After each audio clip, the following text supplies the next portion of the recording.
Now Fingolfin, king of the north and high king of the Noldor, seeing that his people were become numerous and strong, and that the men allied to them were many and valiant, pondered once more an assault upon Angband, for he knew that they lived in danger while the circle of the siege was incomplete, and Morgoth was free to labour in his deep mines, devising what evils none could foretell ere he should reveal them. His counsel was wise according to the measure of his knowledge, for the Noldor did not yet comprehend the fullness of the power of Morgoth, nor understand their unaided war upon him was without final hope, whether they hastened or delayed. But because the land was fair and their kingdoms wide, most of the Noldor were content with things as they were, trusting them to last, and slow to begin an assault in which many must surely perish, were it in victory or in defeat. Therefore they were little disposed to hearken to Fingolfin, and the sons of Fëanor at that time least of all. Among the chieftains of the Noldor, Angrod and Egnor alone were of like mind with the king, for they dwelt in regions whence Thangorodrim could be descried, and the threat of Morgoth was present to their thought. Thus the designs of Fingolfin came to naught, and the land had peace yet, for a while. But when the 6th generation of men, after Beor and Marak, were not yet come to full manhood, it being then 400 years and 55 since the coming of Fingolfin, the evil befell that he had long dreaded, and yet more dire and sudden than his darkest fear, for Morgoth had long prepared his force in secret, while ever the malice of his heart grew greater, and his hatred of the Noldor more bitter, and he desired not only to end his foes, but to destroy also and defile the lands that they had taken and made fair. And it is said that his hate overcame his counsel, so that if he had but endured to wait longer, till his designs were full, then the Noldor would have perished utterly. But on his part he esteemed too lightly the valour of the elves, and of men he took yet no account. There came a time of winter, when night was dark and without moon, and the wide plain of Ardgaelan stretched dim beneath the cold stars, from the hill forts of the Noldor to the feet of Thangorodrim. The watchfires burned low, and the guards were few. On the plain few were waking in the camps of the horsemen of Hithlum. Then suddenly Morgoth sent forth great rivers of flame that ran down swifter than balrogs from Thangorodrim, and poured over all the plain. And the mountains of iron belched forth fires of many poisonous hues, and the fume of them stank upon the air, and was deadly. Thus Ardgaelan perished, and fire devoured its grasses, and it became a burned and desolate waste, full of a choking dust, barren and lifeless. Thereafter its name was changed, and it was called Anfauglith, the gasping dust.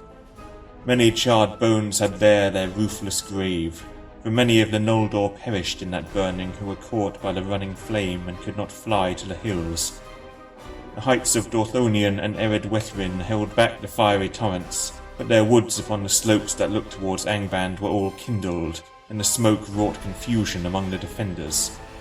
Thus began the fourth of the great battles, Dagor Bragollach, the Battle of Sudden Flame. In the front of that fire came Glaurung the Golden, father of dragons, in his full might, and in his train were Balrogs, and behind them came the black armies of the Orcs in multitudes such as the Noldor had never before seen or imagined. And they assaulted the fortress of the Noldor, and broke the leaguer about Angband, and slew wherever they found them the Noldor and their allies, grey elves and men. Many of the stoutest of the foes of Morgoth were destroyed in the first days of that war, bewildered and dispersed and unable to muster their strength.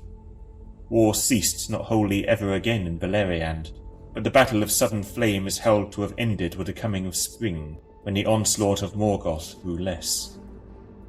Thus ended the siege of Angband, and the foes of Morgoth were scattered and sundered one from another. The most part of the grey elves fled south and forsook the northern war.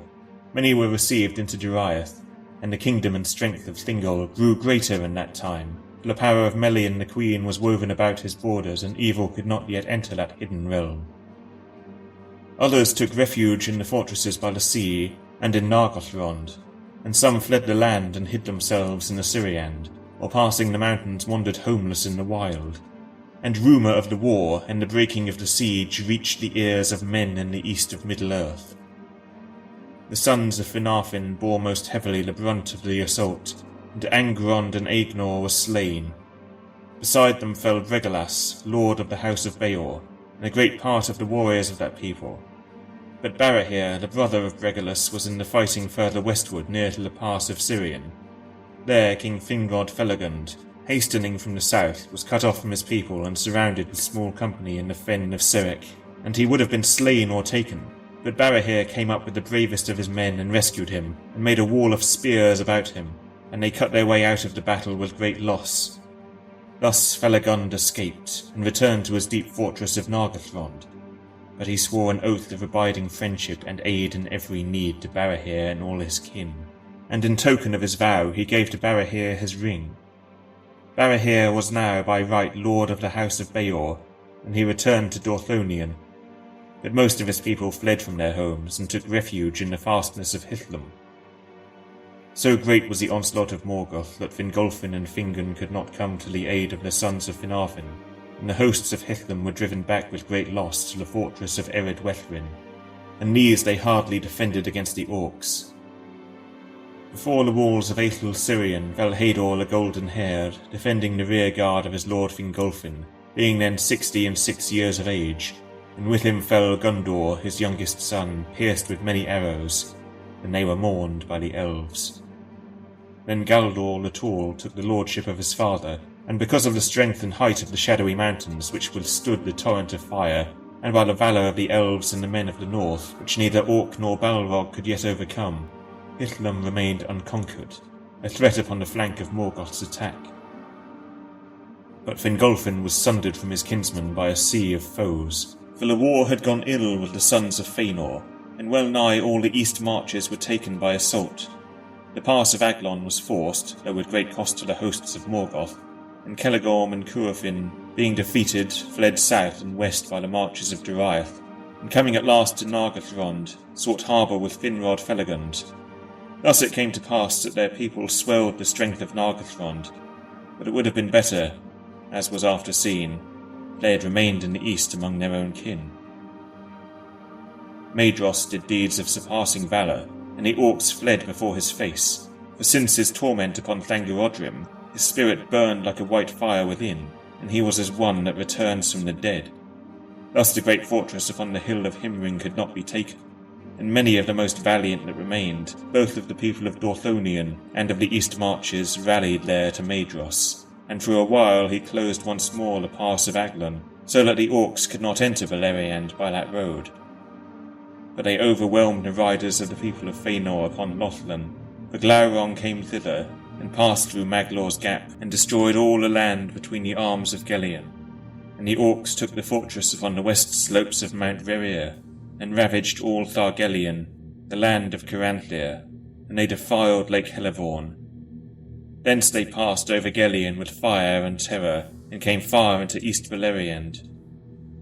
Maglor joined Maedhros upon Himring, but Caranthir fled and joined the remnant of his people to the scattered folk of the hunters, Amrod and Amras, and they retreated and passed Ramdal in the south.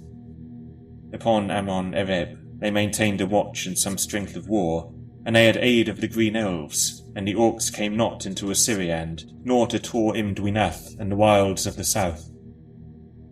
Now news came to Hithlum that Dorthonion was lost, and the sons of Finarfin overthrown, and that the sons of Fëanor were driven from their lands.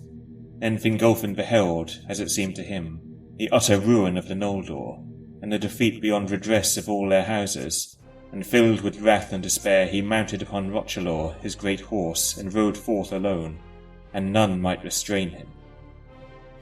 He passed over Dor New Fauglith like a wind amid the dust, and all that beheld his onset fled in amaze, thinking that Arome himself was come, for a great madness of rage was upon him, so that his eyes shone like the eyes of the Valar. Thus he came alone to Angband's gates, and he sounded his horn, and smote once more upon the brazen doors, and challenged Morgoth to come forth to single combat. And Morgoth came. That was the last time in those wars that he passed the doors of his stronghold, and it is said that he took not the challenge willingly, for though his might was greatest of all things in this world, alone of the Valar he knew fear. But he could not now deny the challenge before the face of his captains, for the rocks rang with the shrill music of Fingolfin's horn, and his voice came keen and clear down into the depths of Angband. and Fingolfin named Morgoth Craven, and Lord of Slaves. Therefore Morgoth came climbing slowly from his subterranean throne, and the rumour of his feet was like thunder underground. And he issued forth clad in black armour, and he stood before the king like a tower iron-crowned, and his vast shield, sable unblazoned, cast a shadow over him like a storm cloud. But Fingolfin gleamed beneath it as a star, for his mail was overlaid with silver, and his blue shield was set with crystals, and he drew his sword Ringil, that glittered like ice. Then Morgoth hurled aloft Grond, the hammer of the underworld, and swung it down like a bolt of thunder. But Fingolfin sprang aside, and Grond rent a mighty pit in the earth, whence smoke and fire darted. Many times Morgoth essayed to smite him, and each time Fingolfin leaped away as a lightning shoots from under a dark cloud. And he wounded Morgoth with 7 wounds, and 7 times Morgoth gave a cry of anguish, whereat the hosts of Angband fell upon their faces in dismay, and the cries echoed in the Northlands. But at last the king grew weary, and Morgoth bore down his shield upon him. Thrice he was crushed to his knees, and thrice arose again, and bore up his broken shield and stricken helm. But the earth was all rent and pitted about him, and he stumbled and fell backward before the feet of Morgoth. And Morgoth set his left foot upon his neck, and the weight of it was like a fallen hill. Yet with his last and desperate stroke Fingolfin hewed the foot with Ringil, and the blood gushed forth, black and smoking, and filled the pits of Grond. Thus died Fingolfin, High King of the Noldor, most proud and most valiant of the elven kings of old. The orcs made no boast of that duel at the gate, neither did the elves sing of it, for their sorrow was too deep. Yet the tale of it is remembered still, for Thorondor, King of Eagles, brought the tidings to Gondolin, and to Hithlum afar off. And Morgoth took the body of the elven king and broke it, and would cast it to his wolves, but Thorondor came hasting from his eyrie among the peaks of the Crissaegrim, and he stooped upon Morgoth and marred his face. The rushing of the wings of Thorondor was like the noise of the winds of Manwë, and he seized the body in his mighty talons, and soaring suddenly above the darts of the orcs he bore the king away, and he laid him upon a mountain top that looked from the north upon the hidden valley of Gondolin. And Turgon, coming, built a high cairn over his father. No orc dared ever after to pass over the mount of Fingolfin, or draw nigh his tomb, until the doom of Gondolin was come, and treachery was born among his kin. Morgoth went ever halt of 1 foot after that day, and the pain of his wounds could not be healed, and in his face was the scar that Thorondor made. Great was the lamentation in Hithlum when the fall of Fingolfin became known, and Fingon in sorrow took the lordship of the house of Fingolfin and the kingdom of the Noldor. But his young son, Iranian, who was after named Gil-galad, he sent to the Havens.